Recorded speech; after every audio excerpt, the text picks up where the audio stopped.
I don't know. I think they said I think I'm up first, but now I'm not sure of course that.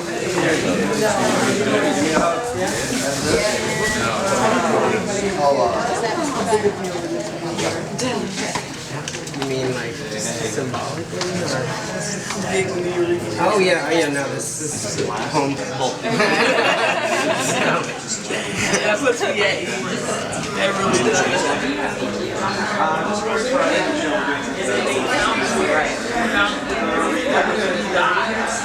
Start in about 5 minutes. Please use the restroom. Check out the books we have for sale. If you're not a performer, please go to the door and pay your $5 entrance rate. We would appreciate it. We're also going to be taking photographs. If you are not comfortable with that, please tell the crew over here that you don't want to be photographed, but we are going to document the event. And thank you for coming. We'll start in about 5 minutes.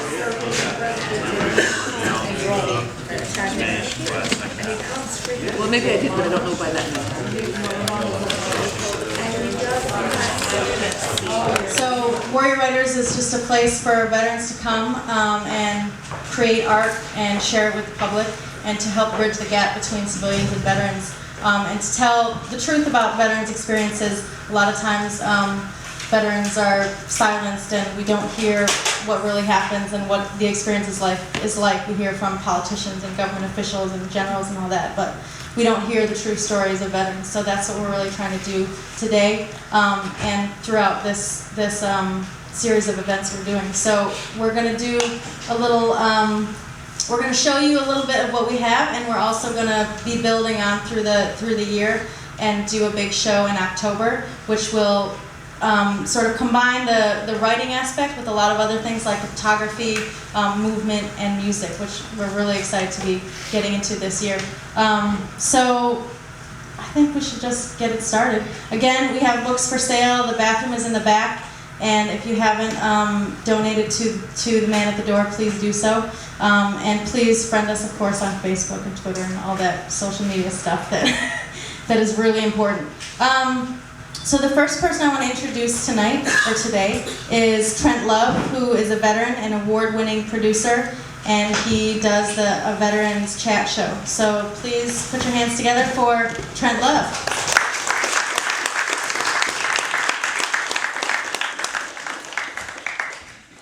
Thank you so much. Can you hear me on this? I'm good? Yeah. Okay, thank you so much. First of all, I just want to thank everybody for being here.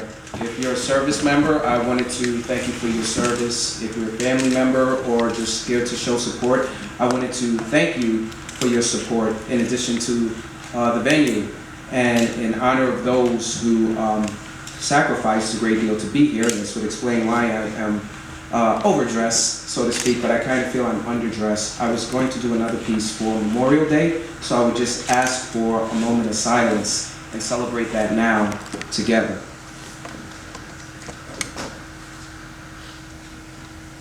Thank you. So a little bit about who I am. I'll get to my poem very shortly, just background. My name is Trent Love. I'm a multimedia journalism broadcaster. I won a couple of awards for my works on public access. I have this show called Vets Chat Show, and I have takeaways of some of my works on the table, in addition to some interviews on radio stations that you can listen to at another time. But for now, I wanted to read you this piece. It's called Listen. When I ask you to listen to me and you start giving advice, you have not done what I have asked nor what I need. When I ask you to listen to me and you begin telling me that I shouldn't feel that way, you are trampling my feelings. When I ask you to listen to me and you feel you should do something to solve my problems, you have failed, strange as that may seem. Listen, please. All I ask is that you listen, not to talk, nor do, just hear me. Advice is cheap. $1 gets a both Dear Abby ad and astrological forecasts in the same newspaper. That I could do for myself. I'm not helpless. Maybe discouraged and faltering, but not helpless. When you do something for me that I can do for myself, you contribute to me seeming fearful and weak. But when you accept as a simple fact that I do feel what I feel, no matter how seemingly irrational, then I quit trying to convince you and can get about to understand what's behind what I am saying and doing to what I am feeling. When that's clear, chances are, so will the answers be. And I won't need advice, or then I'll be able to hear it. Perhaps that's why for some people prayer works, because God is mute and doesn't give advice or try to fix what we must take care of ourselves. So, please listen and just hear me. And when you want to talk, let's plan for your turn, and I promise I'll listen to you. Thank you. Ooh.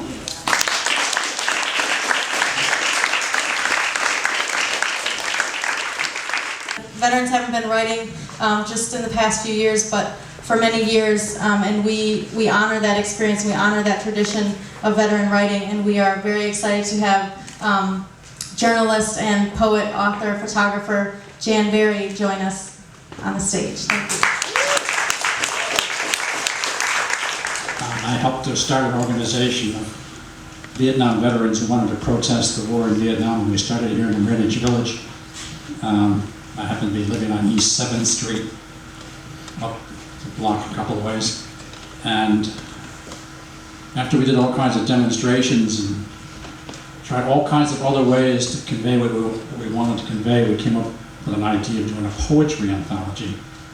And it was called Winning Hearts and Minds, War Poems by Vietnam Veterans. It came out in 1972. But it never occurred to me when we made that book ourselves that we could also make the paper. And so Combat Paper was a great revelation.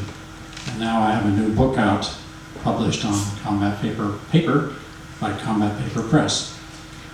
The poem I wanted to read to you to start off here has to do with, we did a poetry reading and art exhibition across the river in Teaneck, New Jersey a couple of weeks ago called Healing from War Through the Arts. Welcome home, Iraq vets. Welcome back from Iraq. Welcome home, yo. Welcome home. Here's what's happening while you've been gone. Bank took the house back while you were in Iraq. Your job got hijacked to China. Long lines at unemployment. There's a letter for you extending your deployment. Still a war going on in Afghanistan. Better get packed. Uncle Sam wants you back now that you've done Iraq. And here's a poem that goes a long ways back called Veterans Day Talk. On November 11th, 1918, my grandfather, on my father's side, was on a stateside dock with his army unit about to ship out to fight in France, when word was received that the war had just ended. Armistice Day, they called it. Sometimes you're lucky in war, sometimes not. On November 11th, 1944, my mother's brother was killed in a Navy dive bomber that crashed into the sea in a battle off the Philippines. There was no armistice that Armistice Day. Surviving war is no guarantee it's over. Never know when something from the war may catch you unawares. A flare-up, a flashback, a smell from a bad day long ago. With two bitterly contested wars churning out more wounded, more dead, more veterans, there's still no armistice on Armistice Day. Veterans Day, they call it now, as though all of those war emotions can be contained in a holiday. In Vietnam, I was a Boy Scout turned into a Army radio specialist. Communications breakdown in a war zone can be fatal. Communications failure among veterans and our support network of family and friends can also have scary consequences. That's what we need to talk about today, after the parades, the bagpipes, the drums and trumpets, the bugle calls, the solemn speeches, the moment of silence, the hearty drinks at the bar, when memories of war still intrude into our dreams, our lives. Thank you.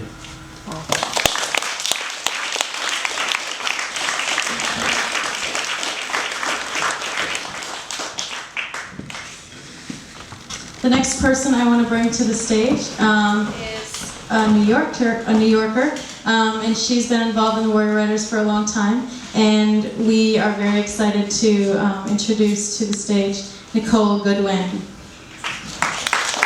Thanks for coming out. This is amazing, amazing turnout.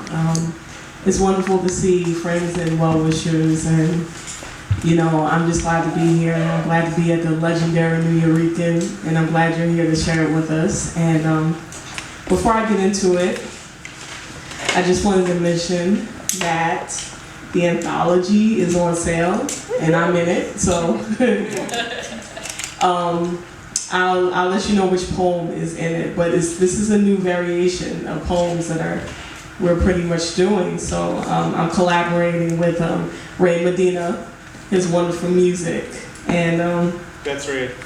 yeah, there he goes. Oh, you're so fast. I was born here. I was like, yeah, he's love.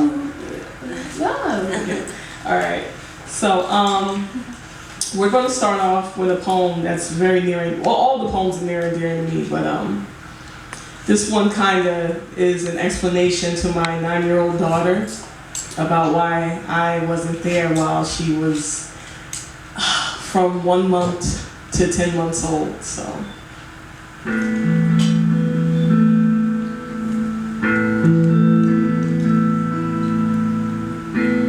Shadows of September.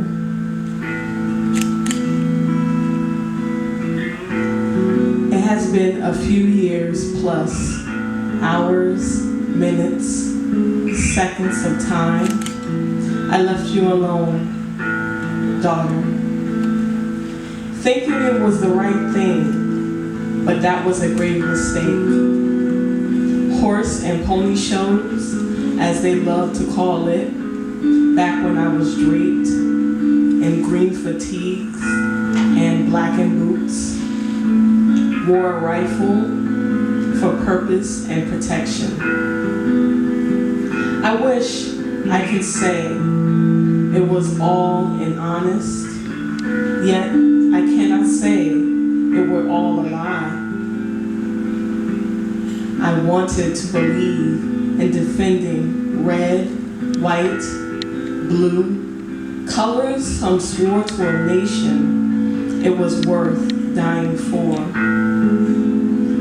But when the killing started, when the gloves came off, I was just a little girl again, who wanted more than anything to come home.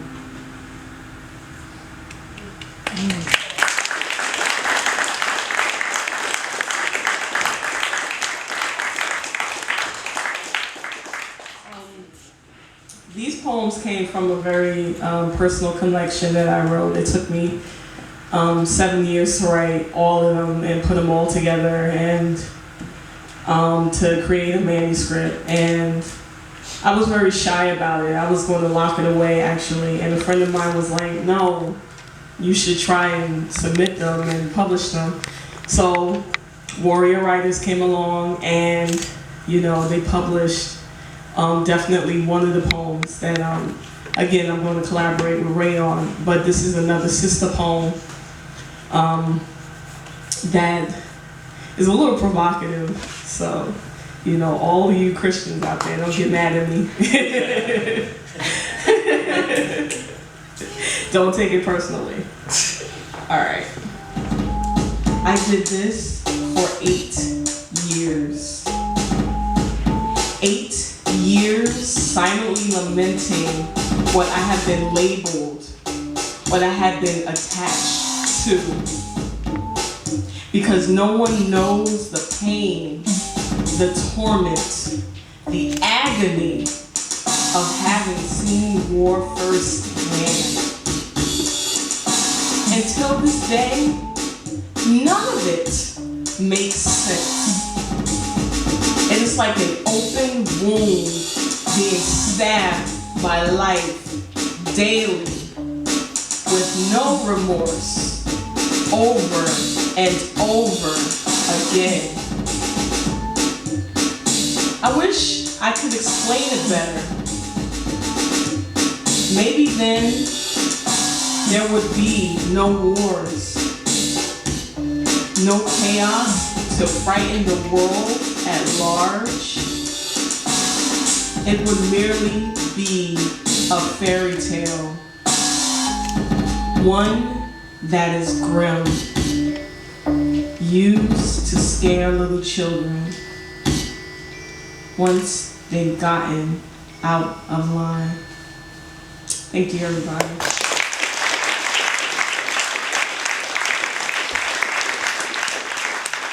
Thank you very much, Nicole. I love working with Warrior Writers because it just shows people such a range of experience and perspective and opinion, and it's just really important for us to keep our minds open to the many different ways that people are and the different things that they bring to the table and the different experiences. So I'm really glad to have such a varied group of people joining us